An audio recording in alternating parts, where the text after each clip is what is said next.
Well, you're probably waiting for the show to start. Well, I can understand that. And trust me, you were in the right place. But before we start the show, we got to let you know that today's show is brought to you by a very special and new sponsor to the show. None other than Southern New Hampshire University. Yes, indeed. Yes, indeed. And you know I'm excited about it.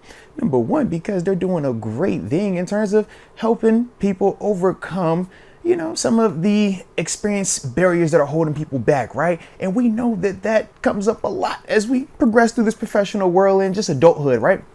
So with SNHU, the beautiful part about them is this.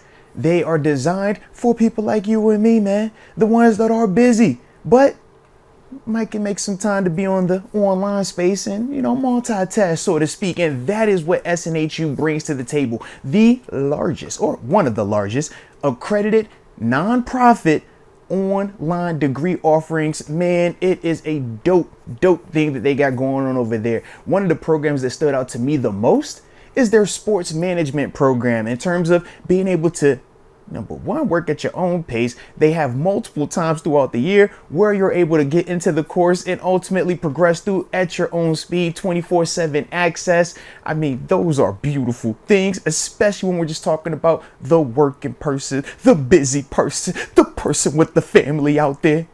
SNHU. Oh, they trying to hook you up. They trying to help you out, baby. Now, like I said, for myself, man, I've utilized the online program very similar to this, and I can tell you firsthand the benefits that come from these type of programs and what SNHU is offering, man. You don't want to miss out on it. So check out the link, all right? snhu.edu/Arthur Moats, all right? You check that out. Obviously, this is all in the description as well. But I want you to check that out, man. Look at that sports management program and just see some of the average salaries associated with degrees in this field, man. Could definitely be something that might motivate you, make you want to go out there and do something special out there and, ultimately put yourself on an even better trajectory. But with that being the case, you see right here, SNHU, Southern New Hampshire University. I stand by them. And as always, keep being great. But now I think it's time to get back to the show. So, you already know, don't touch that dial, baby. Anything else from OTAs stick out to you? Roman Wilson. Wide receiver too. Slot. Roman Wilson. So we still need to sign Michael Thomas. Yeah, that's definitely the case, man. You definitely got to get a wide receiver too. GP physically looks amazing. The routes look good. Yeah, but it wasn't anything complex yesterday. It was like stops, goes. It was the first day. So that's the part where you're like, that has to evolve, and we won't see that until obviously they get further into it. Day one is install. It was all right. Let's see what the stuff we've been talking about. Let's just get a look of it, right? But in terms of just the physicality, the size, the speed, the athleticism, all of that, he definitely has been putting in work, and he looks grown up, and that's the part. JPJ too. JPJ, his frame, you like, he looks grown up now. Shouldn't have any tackling issues. Yeah. He just looked like he been in the weight room. And not on no bulky or heavy. It's just like same frame, just more definition. Whereas a year ago, you look at it more as like, you got baby muscles on you. There's nothing wrong with it. But now you've been like Almar Davis, right, bulked up. Yeah, it's like, you just go through that. I'm with grown people now. And this is all I'm working on now. And it just looks like both of those guys took it a lot serious, took their offseason serious. So that was the one thing I definitely would say stood out. But Roman Wilson definitely in the slot, man. I don't think a person guarded him for real yesterday, bro. Like, whenever he needed to get open, he was open, hands catching, and he was always catching that thing on the run. Yeah, I'm like, I love that because he said, man, we think about just our slots. It's like, yo, we ain't had like a dog like quickie slot. Like, nah, we been going with the big bulky version and stuff like that. Or all right, Calvin, just run all the way down the field as fast as you can. Roman, he cutting them up all in the underneath, them drag them unders and stuff. You like, ooh, it was good to see and chew. Now the play probably would have been a sack unless it was some type of miss. And yeah, Fields actually did this heroic stuff. But low-key, he put one in the back of the end zone to Roman Wilson. And it gave you that San Antonio of Roman in the back. I'm like, yo, Roman, that was...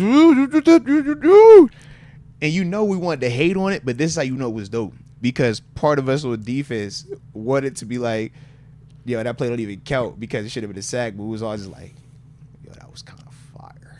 Like the throw, the catch, the feet, DB on, it was just, yeah, it was what it was. Like, you threw it, if this is the pylon, you threw it outside the pylon to give the dude a chance. Yeah, it was nice, bro. It was nice.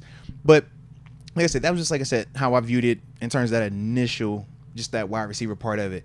In terms of some of the other guys, like I said, to me, Van Jefferson, he still looked good. Pro's pro. Like, you're not tripping on that. Calvin Austin still looked fast and stuff like that. But to me, just in terms of when I'm just watching it, just the dudes that I was like, yo, dang, he's make some more play. Oh, make another play. Roman Wilson was that dude for me. Like, GP, obviously, anytime he touched the ball, it was like, yo, it's GP. It was electric. But to me, anything Roman with Wilson. Quez Watkins? With who say? Watkins. No, I didn't. Nothing that jumped off to me. No. Who was taller, Calvin Austin or Roman Wilson? The chat's wondering. Oh, I didn't see them stand next to each other, though. That was my only thing. They didn't stand next to each other. I low-key feel like it's Roman, though, bro. I feel like it was Roman. Yeah, based off I what's feel like it's out Roman, there man. on Google. Isn't Yeah. Calvin Austin like Calvin's 5'8", tiny. Yeah. 5'7", and 3/4 or something? I think Roman Wilson's like, what, 5'10"? 5'10", yeah. At And least. then also, I feel like Calvin, he still is a little bit thinner frame, whereas Roman, he got, he got a little muscle on him. Yeah, he was a good blocker at Michigan. Or at least a very willing blocker at Michigan. Yeah, 5'11" on Google for Roman Wilson. Yeah, like I said, I thought Roman, man, yeah, he looked good, though, bro. Is Roman Wilson taller than Russ? Because he's listed 5'11". That's a good call. I didn't see them next to each other. Russ That is is a listed great 5'11". I want to see them next to each other. I'm going to wait on that. I need to see them next to each other, bro. Okay. Yeah. Because you know how I felt about Roman when I said, I was like, yo, he's a little smaller than I thought. Russ was definitely smaller than I thought.